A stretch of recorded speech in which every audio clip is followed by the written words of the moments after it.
Signature ஆறு சேனலுக்கு உங்களை அன்போடு வரவேற்கின்றேன். இன்னைக்கு நாம இந்த வீடியோல என்ன பார்க்க போறோம் அப்படின்னா, இந்த வீடியோ காணும் உள்ளங்கள் அனைவரும் நன்றாக இருக்க வேண்டும் என்று இறைவனை பிரார்த்தனை செய்து கொண்டு நம்ம வீடியோக்குள்ள போகலாம். நிறைய பேருக்கு ஒரு சந்தேகம் இருக்கும். நம்ம எவ்வளவுதான் முயற்சி செய்தாலும், எவ்வளவு நம்ம ஆலயங்களுக்கு சென்றாலும், நிறைய உழைத்தாலும் நம்முடைய கஷ்டங்கள் தீரவே இல்லையே, அது எதனால அப்படிங்கிற ஒரு விஷயம் இருக்கும். இப்படி யோசிக்கிறவங்க என்ன செய்யணும் அப்படின்னா, 6 அப்படிங்கிற விஷயத்த அடிக்கடி பயன்படுத்தணும்.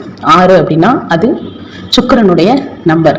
அந்த 6 அப்படி இல்லை அப்படின்னா அது நம்முடைய வாழ்வாதாரத்துல நிறைய விஷயங்கள் நன்மையாக நடக்கணும். அப்படின்னா அந்த 6 அப்படிங்கிற நம்பர் நம்ம நிறைய கடைபிடிக்கணும்.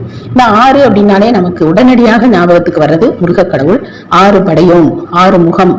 இந்த 6 அப்படிங்கும் போதே அவங்களுக்கு செல்வ வளம் கிடைக்கின்ற மாதிரி அவங்களுடைய வைப்ரேஷன் இருக்கும். இப்ப பழனி அப்படின்னாலே பழனி கோவில்ல ஆலயத்துல போனீங்கன்னா அவருக்கு அங்க செல்வ வளம் நிறைய கிடைக்கும். நீங்க அந்த ஆலயத்துக்கு போயிட்டு வந்தீங்கன்னாலே மூலிகை கடவுள், முருகக்கடவுள் மூலிகை கடவுள் அப்படின்னு கூட பழனியை சொல்லுவாங்க.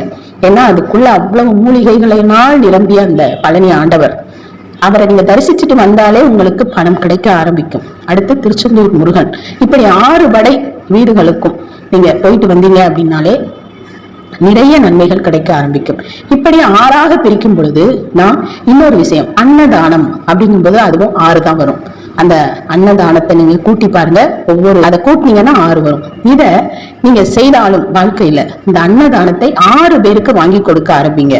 ஏதோ ஒரு கிழமையில உங்களுக்கு முடிஞ்ச கிழமை, இந்த கிழமை தான் அப்படின்னு இல்லை, அந்த அன்னதானம் அப்படிங்கிற 6க்குரிய அந்த சொல்லை நீங்க நிறைவு செய்து கொண்டே வாருங்கள். உங்கள் வாழ்க்கையில நிறைய பணம் வர ஆரம்பிக்கும், கஷ்டங்கள் தீர ஆரம்பிக்கும், கர்மாக்கள் ஓடிவிடும், கடவுள் உங்க கண்ணுக்கு தெரிய ஆரம்பிப்பார். இப்போ நம்ம ஒரு நடைப்பயணமாக ஒரு இடத்துக்கு போறோம், நம்ம ஒரு தெய்வத்தை பார்க்கணும் அப்படின்னு சொல்லிட்டு நம்ம போகும் பொழுது தூரத்துல இருக்கிற கடவுள் போக போக கால் ரொம்ப வலிச்சுக்கிட்டே இருக்கும். ஆனா நம்ம அப்புறம் தேடி எங்கோ ஒரு இடத்துல கடவுள் நமக்கு கிடைப்பாரு. ஆனா சில பேர் பாத்தீங்கன்னா கூப்பிடுற தூரத்துல கடவுள் அவங்களுக்கு கிடைச்சிருவாங்க. அது அவங்களுடைய கர்ம பலன்கள் அப்படின்னு சொல்லலாம். அப்போ நீங்க இந்த 6 அப்படிங்கிற விஷயங்களை 6 தீபம் ஆகட்டும், 6 தீபங்கள், நெய் தீபம் 6 தீபம் ஏற்றி வழிபடுவது, 6 லவங்கம், 6 ஏலக்காய், 6 சின்ன சின்ன கற்பூரம் வச்சு நீங்க அதை ஏற்றிக்கொண்டே வாருங்கள். தினம் ஏற்றலாம், காலை மாலை ஏற்றலாம், வாரத்தில் 2 முறை ஏற்றலாம். இப்படி நீங்க ஏற்றிக்கிட்டே வந்தீங்கன்னா கூட உங்க வீட்டுல கஷ்டங்கள் ஓடிவிடும்.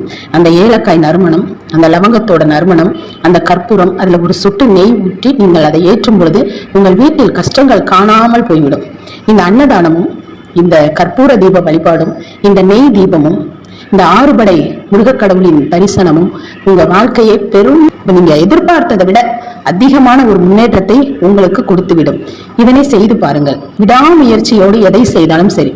இப்ப நம்ம சொன்ன விஷயத்துல உங்களால ஒன்னே ஒண்ணுதான் செய்ய முடியும்னா, இந்த 6 ஏலக்காய், 6 லவங்கம், 6 கற்பூர துண்டுல 6 சொட்டு நெய் விட்டு நீங்க ஏற்றிக்கொண்டே வாருங்கள். தினம் தினம் செய்யுங்க. இதை ஹால்ல செய்யலாம், பூஜை அறையில செய்யலாம், தென் மேற்கு மூலையில செய்யலாம், வடமேற்கு மூலையில செய்யலாம், தென் கிழக்குல செய்யலாம். இதெல்லாம் நீங்க பண்ணும் பொழுது உங்களுக்கு கண்டிப்பாக மாற்றங்கள் தெரிய வரும். செய்து பாருங்கள். எவ்வளவோ நம்ம விஷயங்களை செய்யறோம்.